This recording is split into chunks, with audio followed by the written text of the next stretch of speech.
Bonjour tout le monde, bonjour Émilie. Salut Mélanie. Écoute, aujourd'hui, on va pas réinventer le monde, on parle d'un sujet que tout le monde connaît, on va parler des légumes. Par contre, comment on peut faire pour parler des légumes, mais d'une façon éducative aux enfants, dans le but de les amener à en manger plus? Bien, en fait, il existe tellement une grande variété de légumes, que ce soit par leur forme, leur couleur, leur texture, leur goût. Donc, notre travail, en fait, c'est de le présenter aux enfants, de le rendre agréable également. Et puis, il faut surtout éviter de les cacher là, au travers des autres aliments. On veut pas ça, hein? Non, on veut pas ça. Écoute, tu as bien raison. Et puis, on enchaîne avec notre première question. Alors, comment on fait pour présenter tout ça là, qui est bien beau, là, les légumes aux enfants? Bien, en fait, avant de mettre un nouveau légume, un nouvel aliment dans l'assiette des enfants, il faut se donner la peine de leur présenter. Donc là, on peut sortir des livres, des circulaires d'épicerie, ça peut être des vidéos également. Si on a le légume entier, par exemple, comme ici, donc on permet aux enfants de le manipuler, de le sentir, on peut même écouter quand c'est cru comme ça. L'important ici, c'est vraiment de susciter leur intérêt. Puis, on s'entend qu'il faut en moyenne entre 12 et 15 tentatives d'exposition aux légumes avant que les enfants l'apprécient. Puis, parfois, ils l'apprécieront jamais. Puis, c'est correct comme ça.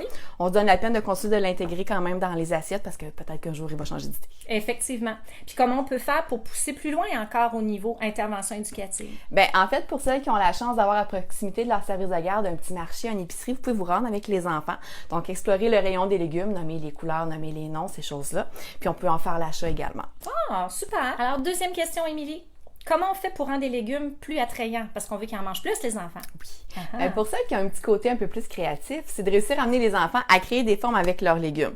Donc, par exemple, on peut réaliser un bonhomme en plaçant des morceaux de légumes ici. On peut aussi construire des tours en superposant des bâtonnets de carottes, par exemple.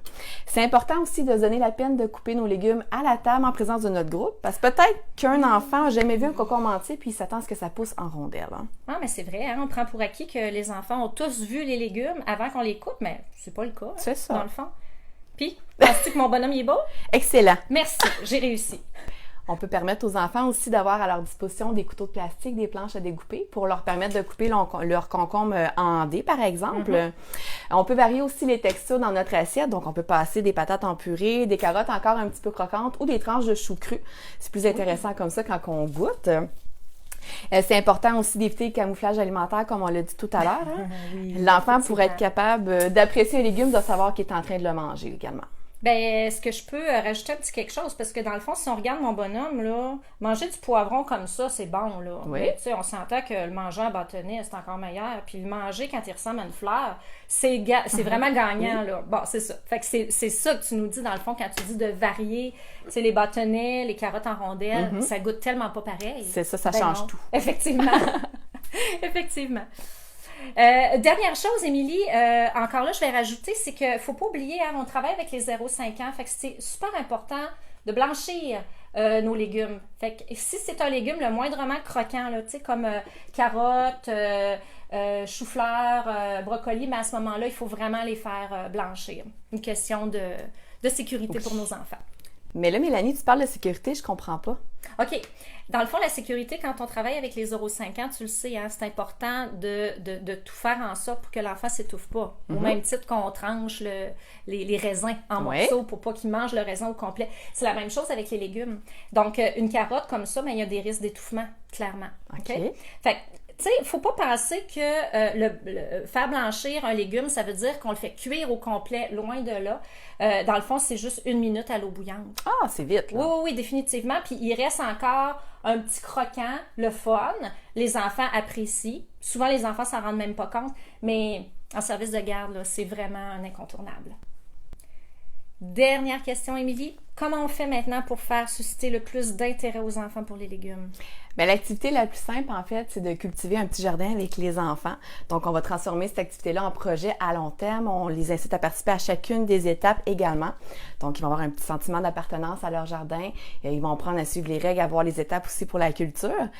Puis, ils vont avoir tellement hâte de pouvoir les prendre, les cueillir, en fait, pour les manger. Ils vont être bien meilleurs, vont avoir un meilleur goût. Oui, c'est clair. C'est clair qu'il y a un meilleur goût. Oh oui, c'est sûr. Exactement. Donc, la beauté de la chose, il y en a qui vont me dire, c'est que, oui, j'ai pas de place dans ma cour pour pouvoir faire un grand jardin. C'est qu'on peut cultiver tout simplement des plants de tomates dans un seau. Donc, on y Oui. va avec l'espace qu'on a disponible. Et puis, une autre chose aussi, c'est important dans les assiettes des enfants, vraiment de varier les légumes qui sont disponibles, donc vraiment de leur faire vivre des expériences culinaires nouvelles. Donc, on peut donner la peine de leur faire goûter, par exemple, des bébés maïs, des zucchinis, des navets, des choses qu'on mange moins souvent. Effectivement, ça, c'est pas un concombre, hein? T'as zucchini. T'as zucchini. Parfait. Merci beaucoup, Émilie, pour toutes tes bonnes idées. Très, très facile. Ça fait plaisir. Quant à vous, je vous invite à vous inscrire à l'essai gratuit sur la plateforme de Cible Petite Enfance au www.ciblepetiteenfance.com. Alors, on se dit À bientôt!